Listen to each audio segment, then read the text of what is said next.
जय जगन्नाथ हर हर शंभु आगक आसी सुदशा व्रत यह 2024 मसीहार द्वितीय सुदशा व्रत हे प्रथम सुदशा व्रत एप्रिल 18 तारिख में पड़ा यह हूँ द्वितीय सुदशा व्रत आमर स्वाधीनता दिवस अगस्ट 15 तारिख में पड़ो यही दिन शुक्ल पक्ष दशमी तिथि पड़ुची यह 10:36 पर्यंत रोचे किंतु सूर्योदय समय हूँ 5:30 माने ओडिशा रे तो सही अनुसार आमर भल समय रोचे 7:08 पर्यंत तो आपण सकाळ 5:30 रु 7:08 पर्यंत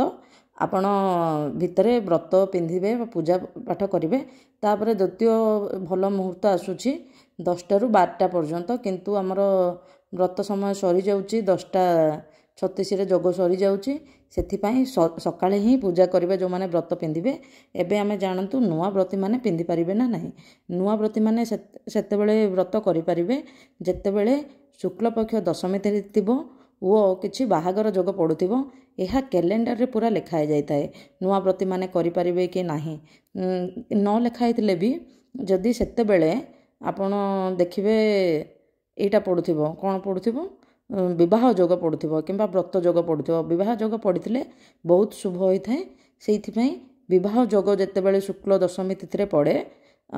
गुरुवार होइथाय सेइ तिथि रे नुआ व्रती माने मध्य व्रत पिंधि पारिबे यही व्रत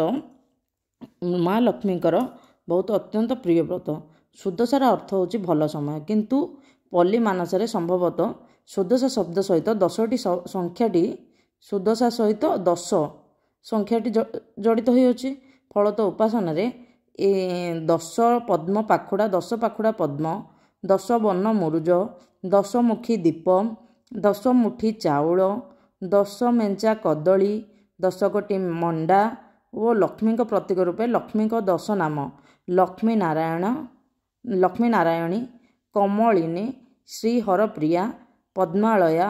कमला चंचला विघ्नसेनी सिंदूर दुलणी दुर्गति नासिनी ना दुर्गति आउ विष्णु पाटराणी सुमरित 10 क्षीय धला सूतार एक व्रत पूजा करिवार विधि रही किंतु बेले केते जण धला अच्छे केते जण हलदिया केते जण रेड कलर पिंधती यही व्रत को परवर्ती सुदशा व्रत पर्यंत बाहुरे धारण करा जाए यही पर्व ओडिशार विशेषत्व यह केवल ओडिया महिला माने हिंदू माने जो माने होते पालन करा जाए भारतर अन्य राज्य रे किंबा बाहर यह देखा जाए नहीं जेहेतु आमर पुरी धाम अच्छी सेठी माँ लक्ष्मीकर बासस्थान से ओडिशा रे यही सुदशा व्रत करा जाए किछि जगार जदि सुदशा व्रत आरंभ करदेले जेतेबेले भी सुदशा व्रत पड़े करती आउ किछि जगार सब बेले भलरे पड़िले ही सुदशा व्रत करती भलरे इन द सेंस जार बृहस्पति आउ रवि उच्चरे थाए सेही समय रे सुदशा व्रत कले भल हुए तेणु सब बेले आमे देखिबा पड़िबो बृहस्पति और रवि ग्रह उच्चरे थिले सेही समय रे आमे सुदशा व्रत आरंभ करबा उचित आउ नहले जेतेबेले कैलेंडर रे देइथाय कैलेंडर रे कोन देइथाय विवाह जोग जेतेबेले थिबो सेही समय रे हेइ जेतेबेले लक्ष्मी नारायण अलग रे थिबे माने बाहुड़ा यात्रा रथ यात्रा समय रे जदि पड़िले से सब बेले करबा कथा नुह जेतेबेले लक्ष्मी नारायण मिसिकी थिबे माने माने मंदिर रे थिबे जगन्नाथ मंदिर रे थिबे लक्ष्मी भी मंदिर रे थिबे सेही समय रे करबा कथा आउ चतुर्मासिया रे करा जिबा कथा नुह कारण एही समय रे विष्णु भगवान विष्णु शयनरत थांती जग निद्रा रे थांती तेणु यही समय रे नुआ व्रती माने व्रत आरंभ करती नहीं ए व्रतर कहानी आउ केबे कहिबी किंतु यही व्रत काय मन वाक्य रे शुद्ध चित्तरे करबा उचित एथिरे 10 पुर मंडा व्यवहार हुए जो 10 पुर मंडा नहले छेना मंडा आउ जदि आपण मंदिर रे करचोंदी कदली आउ छेना चकोड़ी की 10टी मंडा ऊपर करी आपण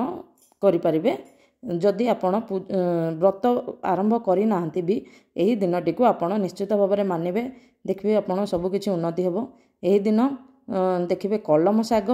आउ ए जो मंजी खाइबे नाही यह निषेध अच्छी आउ माँ लक्ष्मी नाम को जप करेंगे विष्णु सहस्र नाम लक्ष्मी नारायण नाम जप करवा उचित जय जगन्नाथ हर हर Shambho like share and subscribe.